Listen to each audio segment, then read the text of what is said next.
حاڵەت بەرامبەر بە 56 ڕۆژنامەنووس ئەنجامدراوە بە بەراورد بە راپۆرتی ژمارە هەردەی پێشێلکاریەکان ڕووی لە زیادبوون 19هەمین راپۆرتی ساڵانەی پێشێلکاری بەرامبەر بە ڕۆژنامەنووسان لە کەرکووک بڵاو کرایەوە بە بەراورد لە چاو ساڵی ڕابردوو ئاماری پێشێلکاری و توندوتیژی دژ بە ڕۆژنامەنووسان زیادی کردووە و کەناڵی پەیامیش لە کۆی 56 حاڵەت تیمەکانی لە هەولێر و چەمچەماڵ 5 حاڵەتیان ڕوبەڕوو بووەتەوە.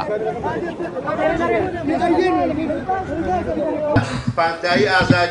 ئازادی ڕادەربڕین کەشف و ڕۆداوەزین تیرۆر یەک بووە شەهید بوون 4 حالەت بەرامبەر 5 ڕۆژنامەنووس کراوە هەڕەشە 5 بەرامبەر 6 کراوە سوکایەتی پێکردن 2 حالەت 2 بەرامبەر 4 ڕۆژنامەنووس زیندانیکردن 2 ڕۆژنامەنووس پەلاماردان 2 حالەت بەرامبەر 3 ڕۆژنامەنووس داخستن 2 حالەتە بووە دەست بە سەداکردن 4 بەرامبەر 5 ڕۆژنامەنووس ڕێگریکردن کە کارەساتە بەڕاستی لەو راپۆرتە یا لە هەموو راپۆرتەکانی دیکەش کە زۆرترین ڕێگری کراوە لە ڕۆژنامەنووسان بۆ ڕووماڵکردنی ئەو ساڵاتێک کە بۆی کە بەڕستیش ڕۆیشتون ڕێگریکردن 15 حالەت بەرامبەر 24 ڕۆژنامەنووس کرا. ساڵانە چەندین پێشێلکاری لەلایەن دەستگامنیەکان و ئاسایش و پۆلیسەوە بۆ سەر ڕۆژنامەنووسان تۆمار دەکرێت بەڵام تاکو ئێستا ئەنجام دەرانی ئەو پێشێلکاریانە سزا نەدراون. ڕۆژنامەنووسێکیش دەڵێت تاکو ئێستا دام و دەستگاکانی دەوڵات وەکو دێوەزمە سەیری ڕۆژنامەنووسان دەکەن بۆیە پێویستە لێکگەیشتن هەبێت. جێگیری نەقیبی سەندیکا ڕۆژنامەنووسانی کوردستانیش دەڵێت حکوومەتی هەرێم و کەرکووکیش لەو پێشێلکاریانە بەشدارن و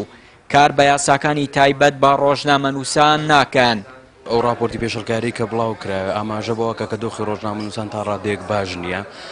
ئەمەش ئەوە گەێنە کە تاکو ئێستا دەستگا ئەمنی و ئیداریەکانی هەرێمی کوردستان و ناوچە کوردستانەکانی دەروی ئیداری هەرێم لە مەهامی کاری ڕۆژنامەنووسی تێنەگەیشتنەوە بەشێکیان پێیان وایە تا ئێستا لەو مەرحەلەیان کە ڕۆژنامەنووس و دێوەزمێک تەماشا بکەن بۆ ئێمە پێویستیمە بە خاڵی تێگەیشت نییە لەناو ڕۆژنامەنووسان و دەستگا ئەمنی و ئیداریەکانە. ئێمە پێمان وایە دیسان پێشێلکاریەکان بەردەوامە و حکوومەتی هەرێمی کوردستان و دام و دەستگا ئەمنیەکانی بە کەرکووکیشەوە لێ بەرپرسیارە وە گرفتەکەەوەی حکوومەتی هەرێمی کوردستان یاسای کاری ڕۆژنامەنووسی یاسای مافی بەدەستێنانی زانیاری یاساکانی تر کە بۆ کاری ڕۆژنامەنووسی دەرکراوە بۆ ڕێخستنی خۆی کاری پێناکە پێشێلکاریەکە و دام و دەستگا ئەمنیەکانی لێپرسینەوەیان لەگەڵ ناکرێت و تیرۆری ڕۆژنامەنووسان بکوژەکانیان دیاری ناکرێت. حکوومەت و دام و دەستگاکانی تۆ زۆر جار وەکو دوژمنێکی وەهمی بۆ خۆی سەیرەکە پێی وایە دژی ئەوی قساکەی قسە لەسەر گەندەڵیەکەی قسە لەسەر ناشەفافیەکەی بە تەسەووری من ئەوە خەلەلە.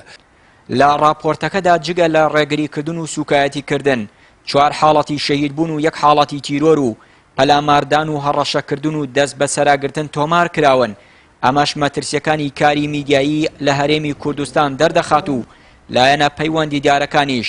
بێ گوێدانە یاساکانی ڕۆژنامەنووسی لە سوکایەتی و پێشێلکردنی ئەو یاسایانە بەردەوامن. چیانووری کەناڵی ئاسمانی پەیام کەرکووک.